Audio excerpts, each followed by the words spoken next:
Hello दोस्तों, स्वागत है आपका गेट इट क्लियर चैनल पे। गाइस, जैसे कि आपको पता है कि आपके डीसी ऑफिस शिमला में वैकेंसीज निकली हुई हैं। तो आज हम उन वैकेंसीज के लिए क्या-क्या इंस्ट्रक्शन है और फुल डिटेल जानेंगे कि कौन सी पोस्ट के लिए कितनी वैकेंसी है और कौन सी कैटेगरी के लिए कितनी पोस्टें वहाँ पर अवेलेबल हैं और आपको क्या एसेंशियल और डिज़ायरेबल क्वालिफिकेशन चाहिए उसके लिए, ठीक है गाइस? गाइस, सबसे पहले हम बात करें इंस्ट्रक्शंस की, तो यहाँ पर बोल के रखा है कि भई अगर किसी भी कैंडिडेट ने अपनी रॉन्ग इन्फॉर्मेशन प्रोवाइड की, तो उसका जो एप्लीकेशन फॉर्म होगा और कैंडिडेचर होगा, उसको हम रिजेक्ट भी कर सकते हैं। इसके लिए कोई भी आपकी रिस्पॉन्सिबिलिटी नहीं रहेगी ऑफिस की, ठीक है? नंबर 2 बोल के रखा है कि आपको पता है कि अगर आप पोस्ट ऑफ ड्राइवर के लिए अप्लाई कर रहे हैं, तो आपके पास लाइसेंस होना बहुत ही ज़्यादा ज़रूरी है बाय स्टिपुलेटेड डेट, ठीक है? मतलब ऐसा होना चाहिए कि जब वे भर्ती निकली है तो उससे पहले की डेट का आपके पास ड्राइविंग लाइसेंस होना चाहिए या इन्होंने डेट मेंशन की होगी तो आपने उसको भी देख लेना है, ठीक है? नंबर 3 पॉइंट पे इन्होंने बताया है कि जिन भी कैंडिडेट को एग्ज़ेम्प्ट किया गया है फीस से कैटेगरी वाइज़, तो वहाँ पर जो है आपका वेब पेज ₹0 को एक्सेप्ट नहीं कर रहा है ड्यू टू टेक्निकल रीज़न, ठीक है? तो वहाँ पर आपको ₹1 की फ़ीस जो है वो पे करनी पड़ सकती है, फिर बाद में जो आपको वो फ़ीस जो होगी वो रिफंड हो जाएगी डीसी ऑफ़िस शिमला से, ठीक है? 4th पॉइंट पे है कि कोई भी आपके आपसे एक्स्ट्रा चार्जेस नहीं डिटेक्ट होंगे अगर आप ऑनलाइन पेमेंट कर रहे हैं, चाहे वो डेबिट कार्ड से कर रहे हो या यूपीआई से कर रहे हो, ठीक है? नॉमिनल चार्जेस जो होंगे वो ही डिडक्ट किए जाएँगे आपसे, ठीक है? 5th पे बोल रहा है कि एक कैंडिडेट जो है जैसे कि किसी कैंडिडेट ने ड्राइवर की पोस्ट के लिए अप्लाई करना है, तो वो 2 बार नहीं अप्लाई कर सकता है, ठीक है? मतलब एक ही एप्लीकेशन फॉर्म होगा एक पोस्ट के लिए, ठीक है गाइस? सो अगर आपने मल्टीपल एप्लीकेशन फॉर्म भर दिए हैं, तो फिर वो आपके रिजेक्ट हो जाएँगे, ठीक है? 6 में बोल के रखा है कि कैंडिडेट ने एक बार कैटेगरी अपने लिए क्लेम कर दी, तो वो किसी भी स्टेज में आपकी चेंज नहीं होगी। 7th में आपको बोल के रखा है कि किसी भी तरह की गाइडेंस, इन्फॉर्मेशन और क्लैरिफिकेशन चाहिए होगी आपके ऑनलाइन एप्लीकेशन फॉर्म के लिए, तो आपने क्या करना है, इस नंबर पर कॉन्टैक्ट करना है। ठीक है गाइज़? चलो हम जल्दी से इसकी नोटिफ़िकेशन भी देख लेते हैं, ठीक है? गाइज़, अगर आपको इसकी पीडीएफ चाहिए होगी, तो अगर आप हमारे साथ टेलीग्राम चैनल पे हैं, तो आप वहाँ से इसको डाउनलोड कर लीजिएगा। मैं टेलीग्राम चैनल पे इसको डालूँगी। ठीक है? नहीं तो मैं डिस्क्रिप्शन बॉक्स में आपके लिए लिंक भी अवेलेबल कर दूँगी, आप वहाँ से क्लिक करके भी वहाँ पर गो थ्रू कर सकते हैं, ठीक है? देखो, सबसे पहले दोस्तों ये जानना ज़रूरी है कि क्लोजिंग डेट कब है इस ऑनलाइन एप्लीकेशन फॉर्म की, वो है 10/12/2021 5 बजे तक, ठीक है? तो मतलब अप टू 5 पीएम आपको क्या करना पड़ेगा, भरना पड़ेगा इसको, ठीक है? आपने ज़्यादा लेट नहीं होना है और आपने किस चीज़ का यूज़ करना है गाइज़, यहाँ पर ये इन्होंने साइट दे के रखी है, इस पर आपने जाना है और यहाँ पर अपना फॉर्म क्या है भर देना है। ठीक है गाइज़?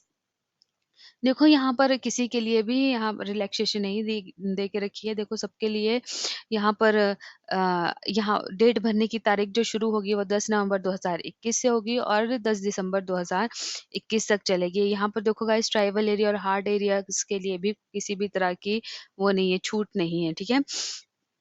आपने क्या करना है, फॉर्म को भरते वक़्त जो है वो सारे के सारे इंस्ट्रक्शन अच्छे से पढ़ने हैं और आपका ऑफ़लाइन भेजा हुआ फॉर्म एक्सेप्ट नहीं होगा। यहाँ पर उन्होंने ख़ास लिखा है कि ऑनलाइन अगर आपने अप्लाई किया होगा, तो वो ही मान्य होगा। तो आपको ध्यान रखना है कि ऑनलाइन ही अप्लाई करना है। ठीक है गाइज़? इंस्ट्रक्शन आपको इस वेबसाइट पे अवेलेबल होंगे, यहाँ पर बता के रखी हैं। ठीक है गाइज़? मैंने इंस्ट्रक्शन तो आपके साथ ऑलरेडी शेयर कर दी हैं। अब नंबर 1 पे देखिए हम नेम ऑफ पोस्ट ड्राइवर की और गाइस ये क्लास 3 की पोस्ट है, ठीक है? नॉन गेज़ेटेड पोस्ट है और यहाँ पर जो आपको पैसे मिलेंगे वो डेली वेजेस पे मिलेंगे, मतलब ₹361 आपको पर डे मिलेंगे और यहाँ पर जो पोस्टें हैं वो एक ही है और वो आपकी एससी की है। एसेंशियल क्वालिफिकेशन की यहाँ बात करें तो कैंडिडेट जो है वो मैट्रिकुलेशन पास होना चाहिए और उसके इक्विवेलेंट होना चाहिए। रिकॉग्नाइज्ड स्कूल एजुकेशन जैसे आपका रहता है और इंस्टीट्यूशन जो है वो सिचुएटेड होना चाहिए विद इन हिमाचल प्रदेश। ठीक है गाइस, ये वाली कंडीशन जो है वो वहाँ पर उनके ऊपर नहीं अप्लाई होती जिनके पास हिमाचली बोनाफाइड है। आपके पास जो है वो क्या होना चाहिए, ड्राइविंग लाइसेंस होना चाहिए, flying of heavy slash light vehicles इन हिली टेरेन, ठीक है? तो गाइस, इस चीज़ का खासा आपने ध्यान रखना है और डिज़ायरेबल क्वालिफिकेशन में बोल के रखें, knowledge of custom manners and dialects of Himachal Pradesh, suitability for employment and peculiar condition prevailing in Himachal Pradesh. Guys, ये वाली चीज़ें ज़्यादा इम्पोर्टेंट होती हैं। चलो ये चीज़ें भी इम्पोर्टेंट हैं क्योंकि मेंशन की गई हैं, बट इतनी ज़्यादा भी नहीं, ठीक है? पर इन चीज़ों का आपको पता होना चाहिए, ठीक है? ऐज की हम बात करें गाइज़, तो एज जो है वो आपकी 18 ईयर से लेके 45 ईयर्स तक होनी चाहिए, ठीक है? तो एज जो है कैंडिडेट की वो मान्य होगी कब से गाइज़, 1/1/2021 से, ठीक है? तो उसके हिसाब से आपने कैलकुलेट कर देनी है। अब 18 साल से ऊपर होना चाहिए और 45 साल से नीचे होना चाहिए, ठीक है? उससे ज़्यादा नहीं। 5 इयर्स की रिलैक्सेशन गाइज़ आपको पता है मिलती है किसको, एससी को, पीडब्ल्यूडी को, डब्ल्यूएफएफ को, और गाइज़ यहाँ पर अपर एज रिलैक्सेशन किसको एक्स सर्विसमैन कैंडिडेट को है, जैसे आपके रूल्स एंड रेगुलेशन रहते हैं, ठीक है? जिन भी कैटेगरी को रिलैक्सेशन मिलती है, वो यहाँ पर भी मिलेगी, ठीक है? अब इस पेपर का देखें सिलेक्शन मोड कैसा रहेगा, mode of selection, written objective type examination होगा यहाँ पर, फिर ड्राइविंग स्किल टेस्ट होगा, फिर इवैल्यूएशन होगा। गाइस प्रॉपर प्रोसीजर होगा इसके लिए, ठीक है?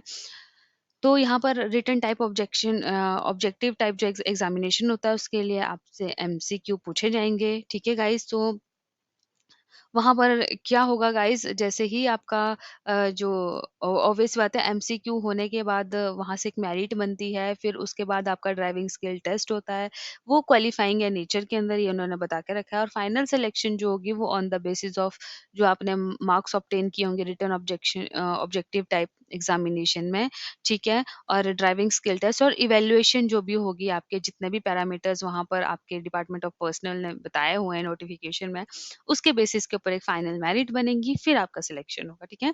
अब बात करें कि भई ऑब्जेक्टिव टाइप जो आपका टेस्ट होगा उसमें 85 क्वेश्चन्स होंगे, ड्राइविंग टेस्ट क्वालिफाइंग होगा, इवैल्यूएशन आपका 15 नंबर का होगा। टोटल मतलब यहाँ पर बन गया आपके 100 नंबर, फाइनल मेरिट आपकी 100 में से आएगी, ठीक है? कैंडिडेट जो बुलाए जाएँगे वो मतलब एक पोस्ट के लिए 20 होंगे, ठीक है? जो मतलब देखो candidates in ratio of 20 times of total post will be declare qualified in written objective type and will be called for driving test. जैसे कि मतलब एससी की एक पोस्ट है ना, तो 20 लोगों को जो है वो मतलब रिटन टेस्ट होने के बाद 20 लोगों को आपका ड्राइविंग स्किल टेस्ट के लिए बुलाया जाएगा, फिर उनका टेस्ट लिया जाएगा, फिर उसके अकॉर्डिंग आपको पता है 1/3 की रेशियो लेते हैं ये इवैल्यूएशन में, ठीक है गाइस? तो इनका पता नहीं कैसा रहेगा, 1/3 लेंगे, 1/5 लेंगे, इनके ऊपर डिपेंड करता है, ठीक है गाइस? सिलेबस की बात करें इनकी, तो सिलेबस जो होगा रिटन ऑब्जेक्टिव टाइप का वो ऐसा मिलेगा आपको, ऑब्जेक्टिव टाइप क्वेश्चंस मिलेंगे रिलेटेड टू द पोस्ट, ठीक है गाइस? अब रिलेटेड टू पोस्ट तो आपकी ड्राइवर ही है, अब उससे रिलेटेड उन्होंने पूछना है कि किसके रिलेटेड पूछना है, यहाँ पर 50 मार्क्स का पूछा जाएगा, ठीक है? ऑब्जेक्टिव टाइप क्वेश्चंस पूछे जाएँगे, हिंदी, इंग्लिश के वो होंगे 10th स्टैंडर्ड के, और वो 20 मार्क्स के होंगे। ऑब्जेक्टिव टाइप क्वेश्चन होंगे HP, GK and current affair, वो 15 मार्क्स के होंगे। टोटल यहाँ पर 45 मार्क्स का जो है वो पेपर पूछा जाएगा। टाइम यहाँ पर आपको 90 मिनट का ही दिया जाएगा, ठीक है गाइज़? तो देखो यहाँ पर ध्यान करने वाला जो है, देखो यहाँ पर बार-बार यही बता के रखा है कि जो आपका ड्राइविंग स्किल टेस्ट होगा वो क्वालिफाइंग ही होगा नेचर के अंदर, और उन्हीं का ही होगा जिन्होंने भी आपका written objective type examination qualify किया होगा, ठीक है गाइज़? देखो गाइस कैंडिडेट को जो है वो स्कोर करना होगा at least 1/3 marks of the total marks of written examination. अब गाइस यहाँ पर आपका जो रिटन एग्जामिनेशन की हम बात करें तो वो तो आपका है कितने का गाइस, 85 का, ठीक है? तो उसका 1/3 तो आपका आपने निकालना है, और उतने आपको मिनिमम मार्क्स जो हैं वो चाहिए ही होंगे पास होने के लिए, ठीक है? यहाँ पर कोई भी नेगेटिव मार्किंग आपकी नहीं होगी रिटन एग्जामिनेशन में, ठीक है? अब हम बात करें नेक्स्ट की, नेम ऑफ पोस्ट है पियून की, क्लास 4 की पोस्ट है। डेली वेजेस पे यहाँ पर आपको रखा जाएगा, ₹300 पर डे मिलेंगे। गाइज़ यहाँ पर पोस्टें 29 है, जनरल अनरिज़र्व्ड 5 है, general ex serviceman 1, EWS 9, OBC 6, EWS ex serviceman 2, B OBC BPL 2, ST 2, ST ex serviceman 1, SC BPL 1। तो गाइज़ यहाँ पर आपने अच्छा से ध्यान रखना है। देखो तो यहाँ पर देखिए ईडब्ल्यूएस की बहुत पोस्ट है, 9 पोस्टें यहाँ पर दे के रखी हैं, ठीक है? तो आपने ज़रूर अप्लाई करना है कि अगर आप इसमें से किसी भी चीज़ में फ़ॉल कर रहे हैं। तो एसेंशियल क्वालिफ़िकेशन की हम बात करें तो कैंडिडेट भैया आपका मैट्रिकुलेशन होना चाहिए। उसके इक्विवेलेंट भी हो सकता है, बट रिकॉग्नाइज़्ड बोर्ड होना चाहिए, और इंस्टीट्यूशन ऐसा होना चाहिए जो हिमाचल प्रदेश में हो, ठीक है? और भई ये वाली कंडीशन उन पे अप्लाई नहीं करती जिनके पास हिमाचली बोनाफाइड है। डिज़ायरेबल क्वालिफ़िकेशन गाइज़ वही knowledge of custom, manners and dialects of Himachal Pradesh and suitability for appointment in peculiar condition prevailing in Himachal Pradesh, ठीक है? एज वाइज़ यहाँ पर सेम है आपके 18 वर्ष एंड 45 इयर्स, ठीक है? तो यहाँ पर थोड़ी-सी बोल के रखिए कि आपकी एज जो रिकमेंड होगी वो होगी एज़ ऑन 1/1/2021 से, ठीक है गाइज़? तो आपने इस तिथि के अकॉर्डिंग अपनी एज क्या करनी है, कैलकुलेट करनी है। 5 ईयर की रिलैक्सेशन गाइज़ इन कैटेगरीज़ को मिलेगी, ठीक है गाइज़? और आपको पता है कि जो रूल्स होते हैं आपके ward of ex serviceman candidate के, उनके रिगार्डिंग भी उनको क्या मिलती है, रिलैक्सेशन मिलती है, ठीक है? थर्ड पे हम बात करें नेम ऑफ पोस्ट आपकी वो है बस्ता बरदार, ठीक है? ये क्लास 4 की पोस्ट है, नॉन गेजेटेड है और यहाँ पर भी आपको ₹300 डेली बेसिस पर डे पे मिलेंगे। यहाँ पर एक ही पोस्ट है और एक है जनरल अनरिजर्व्ड की। एसेंशियल क्वालिफिकेशन गाइज़ यहाँ पर आप मिडल एग्ज़ामिनेशन, ठीक है? मिडल ही पास माँगी गई है, ठीक है? और इसके इक्विवेलेंट होने चाहिए board of school education institution situated होना चाहिए विद इन हिमाचल प्रदेश, ठीक है? डिज़ायरेबल क्वालिफिकेशन गाइज़ सेम है जैसे मैंने ऊपर बताई, ऐज का भी यहाँ पर सेम है और जो प्लेस होगा आपका पोस्टिंग का वो कहाँ होगा गाइज़, आपका डिस्ट्रिक्ट शिमला में ही होगा, ठीक है? अब हम यहाँ पर बात करें मोड ऑफ सिलेक्शन गाइज़, इनके लिए जो है वो कोई भी आपका कोई ऑब्जेक्टिव टाइप रिटन एग्जामिनेशन नहीं होगा। देखो यहाँ इन्होंने बोल के रखा है कि मेरिट बेस पे आपकी सीधी की सीधी जो भी आपकी एजुकेशन क्वालिफिकेशन है, चाहे मिडल माँगी है, चाहे मैट्रिक माँगी है, उसके मार्क्स के अकॉर्डिंग ही आपकी मेरिट बनेगी। फिर देखो यहाँ पर गाइज़ आपने अपने मार्क्स कैलकुलेट करने हैं, तो सबसे अच्छी बात है यहाँ पर बता के भी रखा है कि percentage of marks obtain in middle matric will be calculated out of 85। 85 से कैलकुलेट करेंगे गाइज़ और अब तो यहाँ पर देखो फॉर एग्जांपल अगर आपके 50% मार्क्स हैं तो आपको 42.5 मार्क्स जो हैं वो दिए जाएँगे। तो गाइज़ आपने यहाँ पर 60% है तो उसके अकॉर्डिंग यहाँ पर निकालने की कोशिश करनी है, ठीक है गाइज़? इवैल्यूएशन में आपको रिमेनिंग पता है 15 नंबर की होती है, तो फिर जो भी आपके डॉक्यूमेंट्स रहेंगे उसके अकॉर्डिंग आपको जो है वो मार्क्स मिलेंगे, ठीक है गाइज़? फिर एक फाइनल जो है वो मेरिट उसकी बनेगी। देखो गाइज़ यहाँ पर कोई भी रिटन एग्ज़ामिनेशन और इंटरव्यू इसके लिए नहीं रखा गया है। तो वही उसके हिसाब से क्या होगी आपकी सिलेक्शन होगी। अब बात करते हैं कि आपने अप्लाई कैसे करना है। गाइज़ मैंने बताया कि इनके लिए आपको ऑनलाइन मोड में ही अप्लाई करना पड़ेगा, जो भी इनकी ऑफ़िशियल वेबसाइट है, आपने उसको विज़िट करना है। कोई भी ऑफ़लाइन अगर आपने एप्लीकेशन फ़ॉर्म उनको भेजा है, तो वो मान्य नहीं होगा, ठीक है? देखो यहाँ पर बता के रखा है कि कैंडिडेट को ज़रूरत नहीं है किसी भी तरह का डॉक्यूमेंट अपलोड करने की ऑनलाइन एप्लीकेशन फ़ॉर्म में, ठीक है? And the requested document will be check जो आपके डॉक्यूमेंट होंगे वो बाद में ही चेक होंगे जब आपकी इवैल्यूएशन होगी, ठीक है? आपने फॉर्म भरते वक़्त जो है वो एडवर्टाइज़मेंट को अच्छे से पढ़ना है और तभी फॉर्म को भरना है। तो सबसे पहले हम for the post of driver की बात करें तो एससी के लिए यहाँ पर है ₹300, एससी-आईआरडीपी के लिए यहाँ पर फीस है ₹200। यहाँ पर देखो SC ex serviceman WFF female candidates, ठीक है?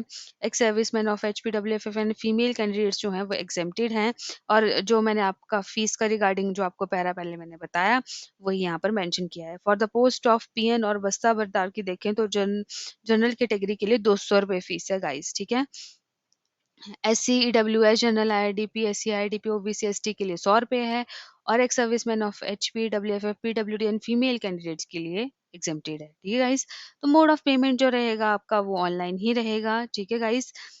और देखो through challan with challan the candidate shell deposit fee in any branch of SBI. अगर आप चालान कटाना है तो एसबीआई ब्रांच में जाके क्या कर सकते हो, कटवा सकते हो। ठीक है दोस्तों?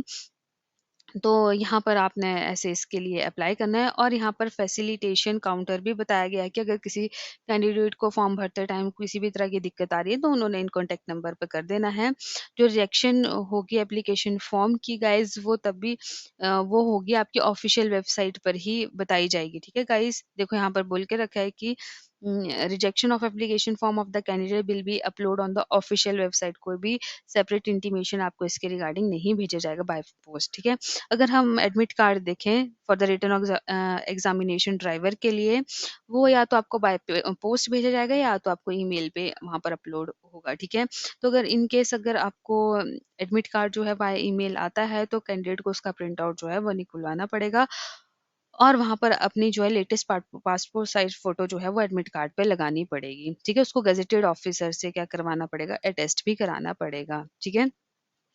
आपको जब आपने रिटन एग्ज़ामिनेशन के लिए आना है तो आइडेंटिटी प्रूफ़ आपके पास होना चाहिए, जैसे आधार हो गया, ड्राइविंग लाइसेंस हो गया, एटसेक्टर जो भी आपके रहते हैं। इवैल्यूएशन होगी 15 मार्क्स की, इसका मैंने आपको पहले बता दिया और कैटेगरी क्लेम जो है वो आपने देखना है अच्छे से फॉर्म भरते टाइम अपनी कैटेगरी जो है वो भर देनी है क्योंकि आपको पता है किसी भी स्टेज पे आपकी कैटेगरी जो है वो चेंज नहीं होगी, ठीक है गाइज़? और देखो यहाँ पर ये भी बोल के रखा है the benefit of reservation will be admissible on parental basis only. Guys इस चीज़ का आपने खासा ध्यान रखना है, पेरेंटल बेसिस पर ही आप कैटेगरी को क्या कर सकते हो, क्लेम कर सकते हो। ठीक है दोस्तों? अदर टर्म्स एंड कंडीशन बोल के रखिए कि इंस्ट्रक्शन अपने आपने अच्छे से पढ़नी है। ऑनलाइन एप्लीकेशन फॉर्म को भरते टाइम अपना जो आपका मोबाइल नंबर और ईमेल आईडी जिसको आप करंटली यूज़ कर रहे हैं, ठीक है, वर्किंग प्रोसेस में है, वही आपने देनी है। ठीक है? अपनी आपने डिटेल्स जो है वो अच्छे से भरनी है। अगर आपने कोई गलत इन्फो दी तो आपको डिस्क्वालीफाई भी किया जा सकता है। ठीक है? एलिजिबिलिटी और एसेंशियल क्वालिफिकेशन को भी गाइस आपने अच्छे से देखना है और भरना है। ठीक है? कि आपका क्या है, एक्सपीरियंस का भी आपने अच्छे से ध्यान रखना है। और ड्राइविंग लाइसेंस गाइस आपको पता है कि आपका रिक्विजिट ड्राइविंग लाइसेंस होना चाहिए। ठीक है? जैसे आपको मेंशन किया गया है। देखो गाइस अगर आप सर्विस में हैं और अप्लाई कर रहे हैं पोस्ट के लिए, ठीक है? तो आपको पता है कि आपको एनओसी लेटर भी लेना पड़ता है, तो उस चीज़ का आपने खासा ध्यान रखना है। ठीक है? तो एलिजिबिलिटी जो होगी कैंडिडेट की for the evaluation will be determined on the basis of original document produced. Guys अब आपको पता है कि इवैल्यूएशन में ओरिजिनल डॉक्यूमेंट की भी वेरिफिकेशन होती है, उसके अकॉर्डिंग ही आपको नंबर मिलता है, तो यही बात उन्होंने क्या की है, बोल के रखी है। तो गाइस ओरिजिनल डॉक्यूमेंट आपको इवैल्यूएशन प्रोसेस में ही देने हैं जब आपकी 15 नंबर की होगी। ठीक है? देखो, अगर आपने किसी चीज़ के लिए क्लेम किया है और वो इनकरेक्ट पाया गया, तो besides rejection they may render themselves liable to legal action. तो गाइस देख लो, अगर आपने कहीं किसी तरह का फ्रॉड किया तो लीगल एक्शन की भी यहाँ बात की गई है। तो आपकी नंबर ऑफ पोस्ट जो है गाइस वो टेंटेटिव है, ये इंक्रीज डिक्रीज कर सकती है from time to time different categories के लिए। तो इस चीज़ का भी आपने ध्यान रखना है। ठीक है? तो while preparing the final result category wise waiting list shall be prepared की जाएगी गाइस, और कैंडिडेट को जो है वो वेटिंग लिस्ट में रखा जा सकता है। आपको पता है कि आप क्लेम नहीं कर सकते क्योंकि वेटिंग लिस्ट तब रिलीज होती है आपकी जब किसी सिलेक्टेड कैंडिडेट ने आपका ज्वाइन नहीं किया हो। ठीक है गाइस? तो वहाँ पर आपने ईमेल आईडी और ऑफिशियल वेबसाइट को चेक करते रहना है बार-बार किसी भी शेड्यूल के लिए। अगर आप एज़ पर इंस्ट्रक्शन, ठीक है, जो भी आपको यहाँ पर 11/6/2019 को आई थी, when an economical weaker section candidate is not available for selection, नहीं होता है तो post will be treated automatically de reserved and it will fill up a non EWS candidate for unreserved category. तो गाइस आपको पता है कि वो फिर क्या की जाएगी, फिल की जाएगी नॉन ईडब्ल्यूएस कैंडिडेट जो होगा आपका अनरिजर्व्ड कैटेगरी का। गाइस यहाँ पर जो कैंडिडेट बिलोंग कर रहे हैं अंत्योदय बीपीएल फैमिली के लिए और उन्होंने अप्लाई कर किया हुआ है वैकेंसी रिजर्व्ड कैटेगरी के लिए, इकोनॉमिकल वीकर सेक्शन के लिए, ठीक है गाइस? तो यहाँ पर ये बोल के रखा है कि certificate and non SC ST OBC certificate जो है वो आपके पास होना चाहिए। ठीक है गाइस? क्योंकि आपको पता है ईडब्ल्यूएस का जो फायदा है वो जनरली आपकी जनरल कैटेगरी के लिए ही है, उनको एससी एसटी ओबीसी वाले नहीं ले सकते हैं। ठीक है गाइस? तो आपके पास साथ बीपीएल सर्टिफिकेट के साथ एससी एसटी ओबीसी सर्टिफिकेट भी होना ज़्यादा ज़रूरी है। ठीक है गाइस? देखो, the candidates belonging to Antyodaya BPL family who apply for vacancy reserved for economical weaker section as on the basis of valid VPL certificate and non-SC ST OBC certificate issued by competent authority as prescribed in the instruction of the government। ठीक है guys? तो यहाँ पर आपको पता है जो candidate तभी आपका एलिजिबल होगा अपॉइंटमेंट के लिए जब उसने मिडल और मैट्रिकुलेशन जो है वो पास की होनी चाहिए। जो भी आपकी कंडीशन है, जैसे कि या तो हिमाचली बोनाफाइड है या तो स्कूल ऐसा है जो सिचुएटेड होना चाहिए विद इन हिमाचल प्रदेश। ठीक है? तो यहाँ पर आपको कैटेगरी का बेनिफिट भी तभी मिलेगा जब आप क्या क्या है, रेजिडेंट हैं, बोनाफाइड है आपके पास हिमाचल का। ठीक है? तो इस चीज़ का आपने ध्यान रखना है। ऑनलाइन आपने क्या करना है, फॉर्म को भरना है। ठीक है? The application form through fax post shall not be entertain. Guys देख लो, आपने ऑनलाइन ही इसका सब कुछ सबमिशन होगा, आपने ना फैक्स करना है ना पोस्ट करना है। ठीक है? जो सर्टिफिकेट होगा एससी एसटी ओबीसी का वो पेरेंटल बेसिस पर ही चलेगा। ठीक है? अगर ऐसा नहीं होता है तो आपका कैंडिडेचर जो है वो कैंसिल भी किया जा सकता है। ठीक है? जो कैंडिडेट बिलोंग करते हैं OBC of HP must produce OBC certificate on prescribed format and should not be more than 1 year old. देखो यहाँ पर टाइम 1 साल का देख के रखा और एक प्रिस्क्राइब्ड फॉर्मेट में ही उनको चाहिए होगा। ठीक है गाइस? जब आपने 15 नंबर एवैल्यूएशन में उसका बेनिफिट लेना है। तो गाइज़ यही सब चीज़ें उन्होंने बता के रखी है, यही चीज़ें मैंने आपके साथ में ऑलरेडी मेंशन की है। एक चीज़ यहाँ पर ये है कि आपका जो एग्ज़ामिनेशन फ़ीस है वो एक बार पे कर दी तो वो रिफ़ंड नहीं होगी। ठीक है गाइज़? देखो, अगर आप गाइज़ बीपीएल देखो यहाँ पर एक चीज़ मैं आपको और बताती हूँ The validity of certificate is required to be seen at the time of valuation of 15 marks की, ठीक है। आपकी वैलिडिटी तभी चेक होगी जब आपका 15 नंबर का वैल्यूएशन होगा, ठीक है। अगर आप बिलोंग कर रहे हैं अनरिजर्व्ड बीपीएल कैटेगरी से and are not to submit income and asset certificate, तो आपको किसी भी तरह का इनकम और एसेट सर्टिफिकेट जो है वो जमा कराने की वहाँ पर ज़रूरत नहीं है, ठीक है। And they shall be treated as eligible for EW reservation. तो आप जो है अगर बीपीएल परिवार से हैं तो आप ऑटोमेटिकली ही उस ईडब्ल्यूएस के लिए क्या हो जाएंगे, एलिजिबल हो जाएंगे, ठीक है। बट ये यहाँ पर मान के रखा है कि आप S C S T OBC certificate आपके पास होना चाहिए। Non S C S T OBC certificate आपको पता है सिर्फ जनरल कैटेगरी के लिए ही है, ठीक है गाइस। गाइज अगर आपको वीडियो अच्छा लगा हो, हेल्पफुल लगा हो तो गेट इट क्लियर चैनल को लाइक कीजिए, शेयर कीजिए एंड सब्सक्राइब कीजिए। Thank you, have a good day और इस फॉर्म को ज़रूर भरिए।